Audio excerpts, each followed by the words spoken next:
Governor Umba visits Inigo tanker explosion site, urges FRSC to enforce anti-spill lock regulations. Dry season farming in Plateau State under threat from climate change and soaring input costs. PDP leadership crisis escalates as 11 NWC members oppose Damagun and Anyau.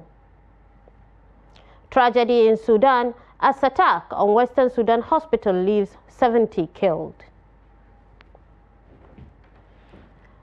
Hello, welcome to the news update on Trust TV. My name is Hawa Gambo.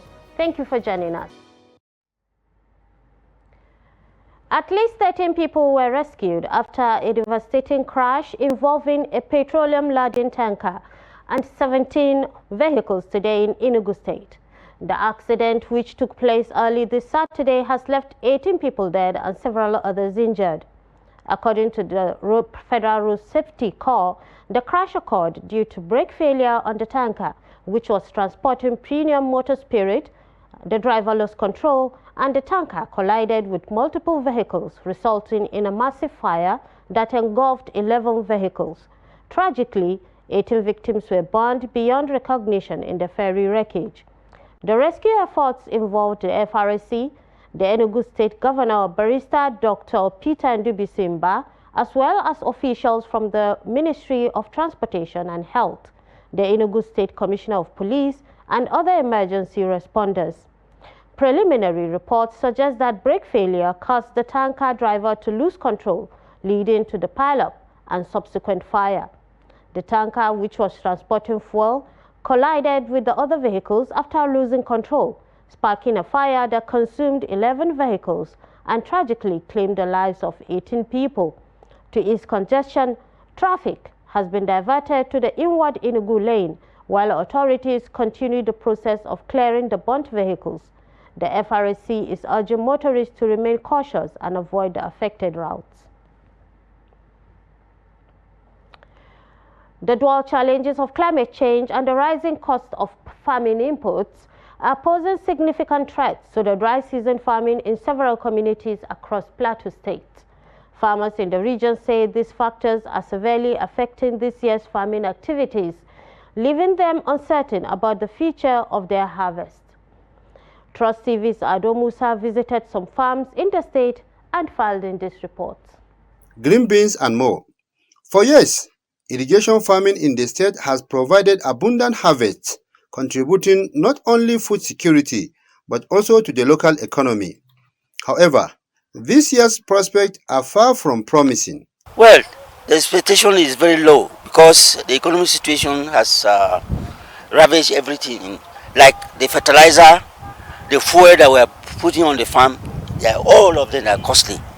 So we are not expecting bumper harvest because of lack of these materials. We can't get them easily. They are very costly. That's the problem. So the yielding, that is the products, will be low. Our farm here, I used to farm this place like 5 hectares, but I cannot do it because of this climate change and the fertilizer costly, the seed costly, even the labor, you understand? And this issue of fuel. No, there will be no too much harvest of this time around because expenses is too much for the farmers. Everything is cost now.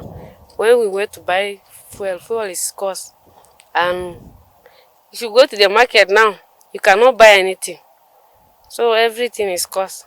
In addition to rising input costs, farmers face other significant challenges this season. There are difficulties in terms of insecticide, like the cabbage.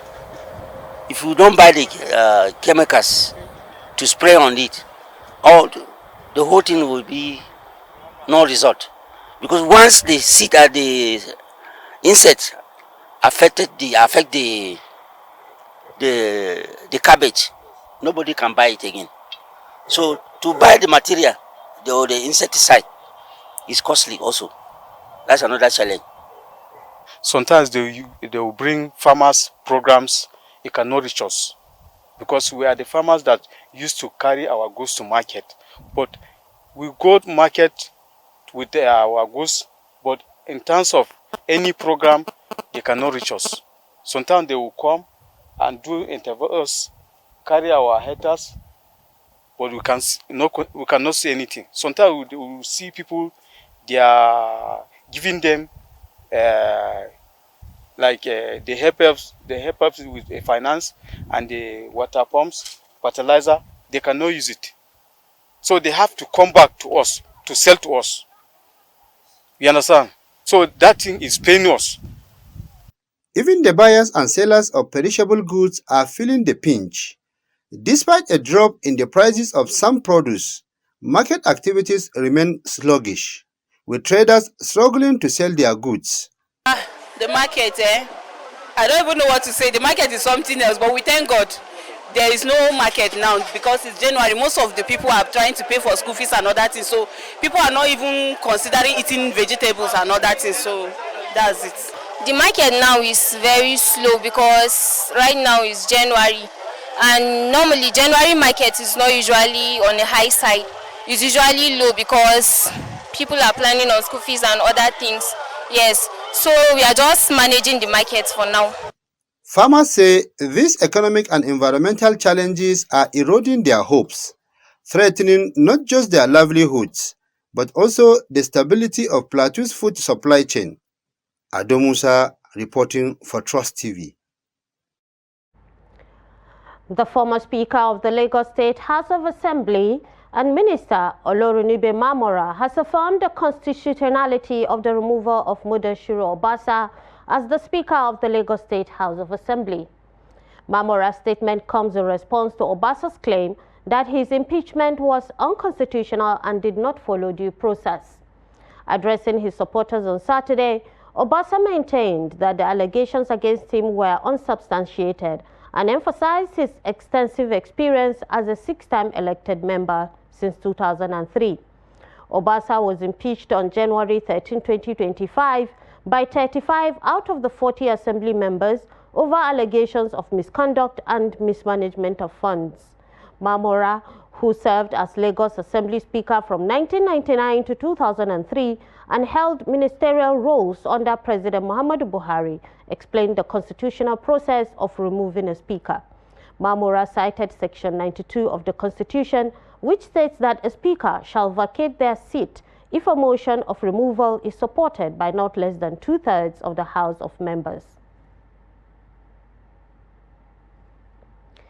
The Ewe of Ado Ekiti, Oba Adeyemo Adejugbe, on Saturday ordered the dissolution of the Sharia panel set up at the Central Mosque, Ado Ekiti, in the interest of peaceful coexistence and law and order in the community.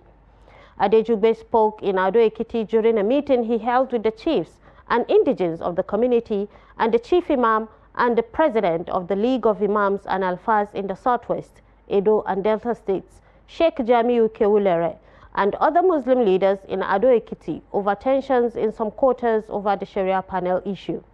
This came barely 2 days after the state government said the existing legal structure in the state did not recognize the Sharia court or Sharia arbitration panel.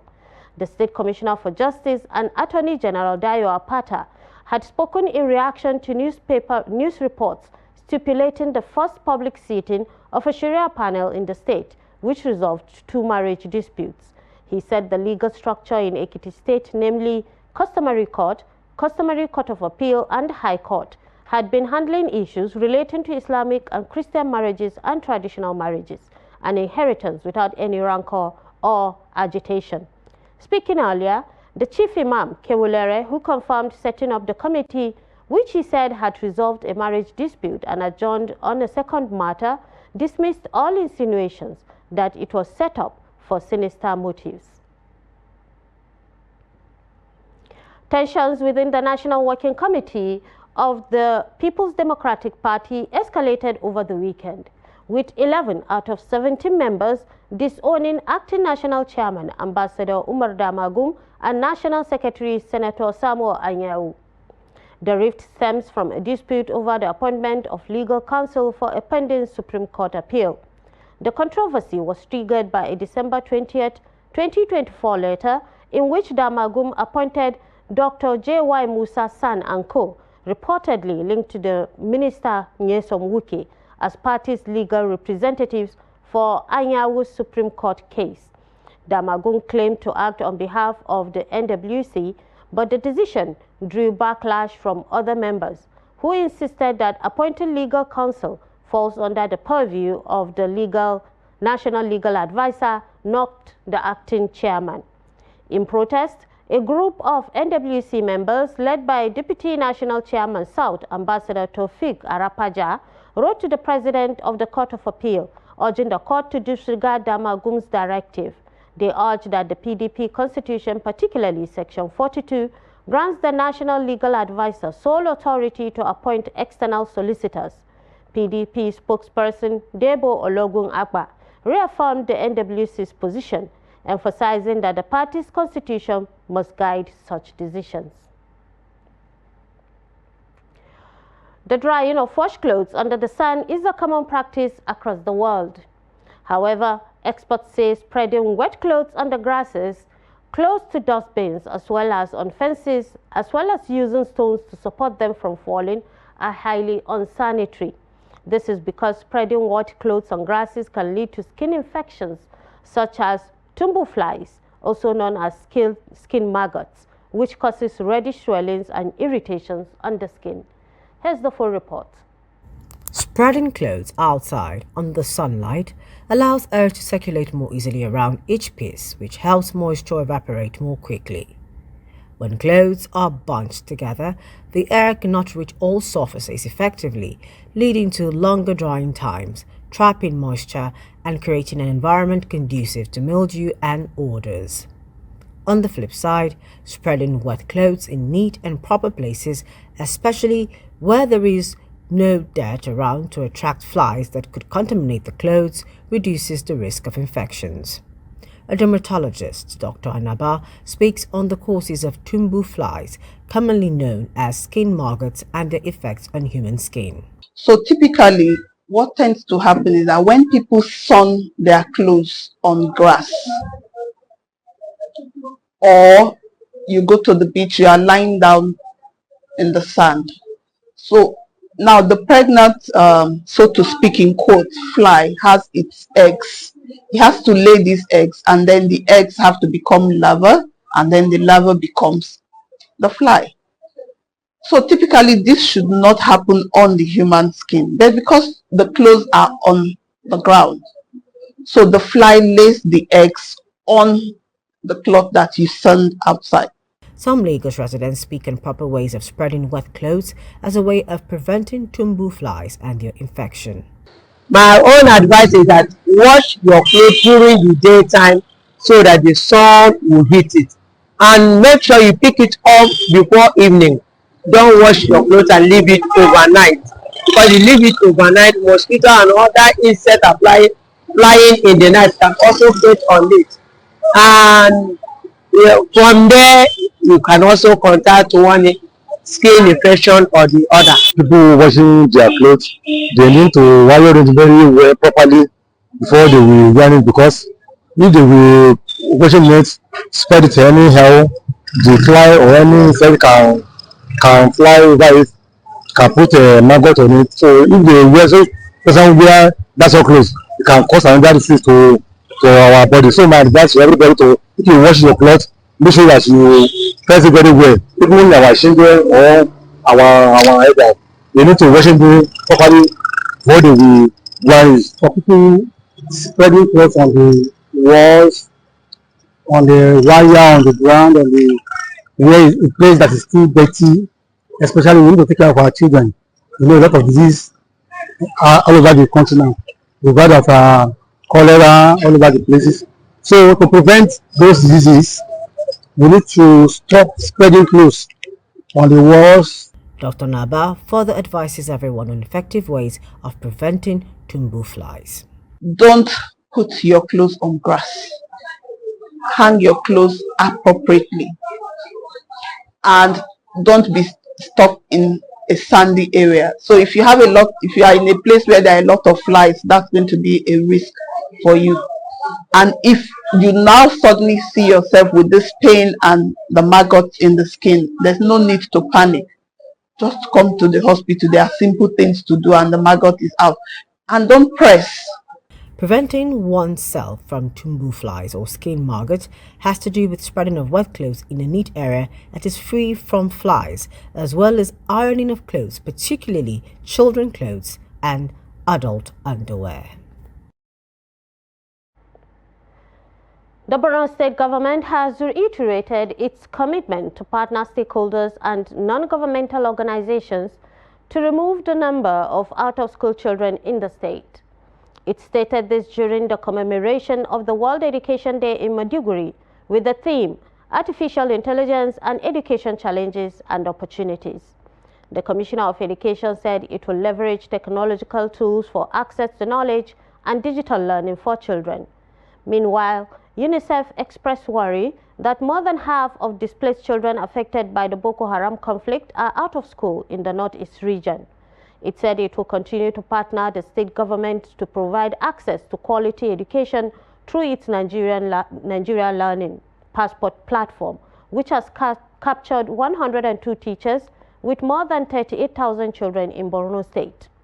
UNICEF Maiduguri Chief of Field Officer Joseph Senesi, who stressed that the right to education for children is yet to be achieved, urged state governments to fund and invest in education to tackle the menace of out-of-school children. Half of the population who are displaced of children are out of school. And I want to thank our donors for helping us to reach out to those children who are out of school so that we can make basic education reach all the children that deserve it. The Nigeria Learning Passport. UNICEF is working with the state governments, even across the country, to support this initiative. This day and age is needed for technology, so AI is critical, even in Nigeria. So we urge the international donors to come up with their plans in training the teachers in our state, and also understand that without the rigorous training of the teachers, the students will not get anything at their end. So we urge them to come and explore and give us the rights to invite our teachers for them to train them to the optimum so that the students will also benefit from the teachers. Update on Trust TV coming up after the break. Gombe man offers free haircuts to Almajiri, mentally challenged people. More news when we return. Do stay with us. You're welcome back. If you're just joining us, this is the news update on Trust TV. Now let's take a look at some of our top stories. Governor Umba visits Enugu tanker explosion site, urges FRSC to enforce anti-spill lock regulations. Dry season farming in Plateau State under threat from climate change and soaring input costs. And now moving to other stories.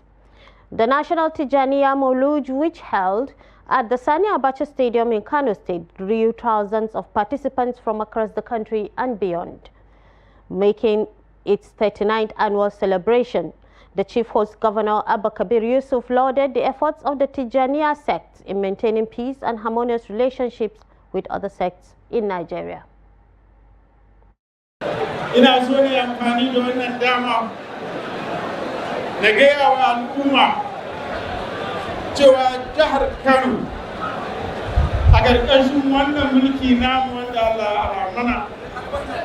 I would like to use this opportunity to say that under my administration, we have enjoyed a lot of cooperation with the Tijaniya sect. As your host, we thank all of you for coming from far and near to attend the Maulud of Sheikh Ibrahim Inyas. We also recall the historical significance that Sarkin Kano Al-Haji was the first to bring Sheikh Inyas to Nigeria.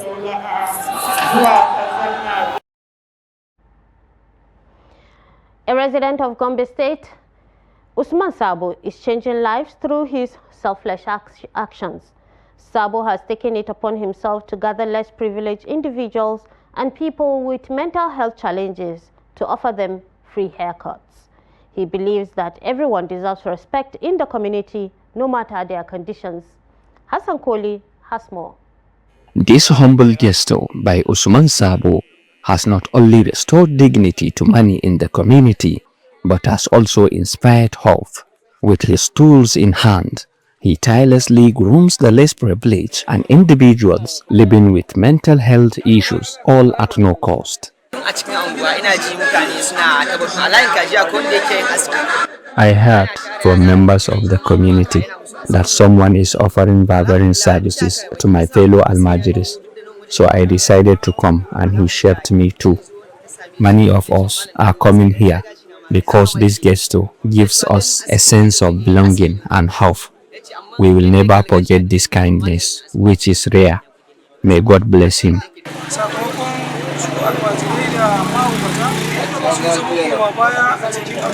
I am into poultry business. However, after realizing that people are avoiding Almajiri and mentally challenged persons due to their unhygienic conditions, I decided to embark on this outreach to make them look better. I secure the attention of mentally challenged persons by offering them food or better dresses sometimes. This is my little way of giving back to the community. We are proud of Usman. He is doing something many of us will not even think of. His kindness reminds us of the importance of helping one another. However, we are still wondering how he quickly learned how to shave just to help less privileged. Sabo's simple act of service is a powerful reminder of how one person's kindness can impact an entire community. Many are now calling for more support to help him sustain this noble cause. Hassan Koli, Trust TV News, Gombe. Away from Nigeria, an attack on the main hospital in El Fasher, a besieged town in western Sudan, has left 70 dead and 19 injured, according to the World Health Organization. World Health Organization Director General Tedros Adhanom Ghebreyesus described the assault on the Saudi hospital in Al Fasher as appalling. In a post on X, he revealed that the attack led to 70 deaths and 19 injuries among patients and their companions. At the time, the hospital was filled with patients receiving care. Saudi Arabia also issued a rare statement condemning the attack as a violation of international law and humanitarian law. The statement called for the protection of medical and humanitarian workers, urging restraint and the avoidance of targeting civilians. Since April 2023, Sudan has been embroiled in a brutal conflict between Army Chief Abdel Fattah al-Burhan and his former deputy Mohamed Hamal Daglo, leader of the Paramilitary Rapid Support Forces RSF. In Darfur, the RSF has laid siege to El Fasher since May, with armed aligned militias successfully defending the city against repeated attempts to capture it.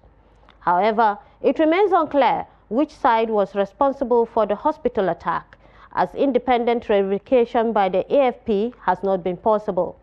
The ongoing conflict has triggered a humanitarian catastrophe. Tens of thousands have been killed, over 12 million displaced, and a famine is ravaging parts of western and southern Sudan. In some areas, families are surviving on grass and animal fodder.